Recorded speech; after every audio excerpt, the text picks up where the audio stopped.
కాంగ్రెస్ పాలిత రాష్ట్రాలలో పాకిస్తాన్లను దేశం నుండి పంపేయడంలో అలసత్వం ప్రదర్శిస్తున్నారని నిజామాబాద్ పార్లమెంటు సభ్యులు ధర్మపురి అరవింద్ పేర్కొన్నారు. నిజామాబాద్ జిల్లా జక్రాన్పల్లి మండలం మనోహరాబాద్లో రైతు ఉత్పత్తిదారుల సంఘం ఆధ్వర్యంలో ఏర్పాటు చేసిన ఇందూరు పసుపు తయారీ పరిశ్రమను ఎంపీ అరవింద్ జాతీయ పసుపు బోర్డు చైర్మన్ పల్లె గంగారెడ్డితో కలిసి ప్రారంభించారు.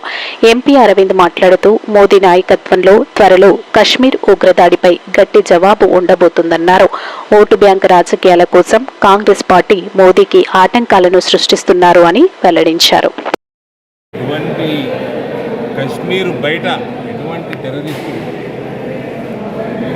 కార్యకలాపాలు మనకు కనబడతలేవు. అదే కాకుండా కశ్మీర్లో కూడా దాదాపు 90% పైన ఇన్సిడెంట్ తగ్గినట్టు.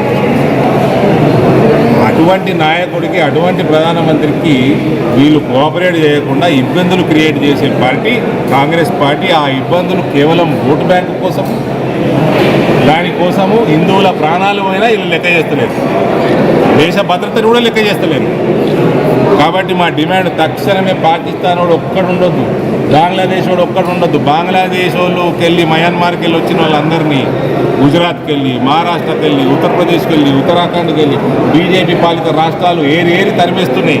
మీరు ఎందుకు బెంగాల్లో మీ మమతా బెనర్జీ, ఇక్కడ కాంగ్రెస్ ప్రభుత్వం, కర్ణాటక ప్రభుత్వం వీళ్ళందరినీ సాపుతారా? రేపు హిందువులకు ముప్పు తెచ్చి పెడతారా? హిందువుల ప్రాణాలు పోతే మీరు బాధ్యత వహిస్తారా?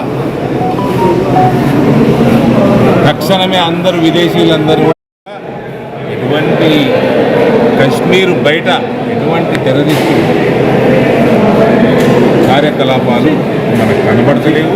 అదే కాకుండా కశ్మీర్లో కూడా దాదాపు 90% పైన ఇన్సిడెంట్ తగ్గినట్టు.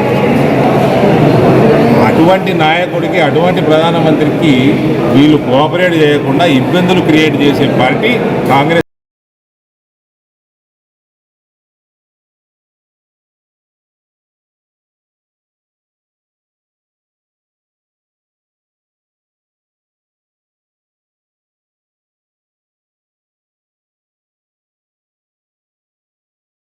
పార్టీ. ఆ ఇబ్బంది కేవలం ఓటు బ్యాంకు కోసం, దానికోసము హిందువుల ప్రాణాలు అయినా వీళ్ళు లెక్క చేస్తలేరు, దేశ భద్రతను కూడా లెక్క చేస్తలేరు. కాబట్టి మా డిమాండ్ తక్షణమే పాకిస్తాన్ వాడు ఒక్కడు ఉండొద్దు, బంగ్లాదేశ్ వాడు ఒక్కడు ఉండొద్దు. బంగ్లాదేశ్ వాళ్ళకి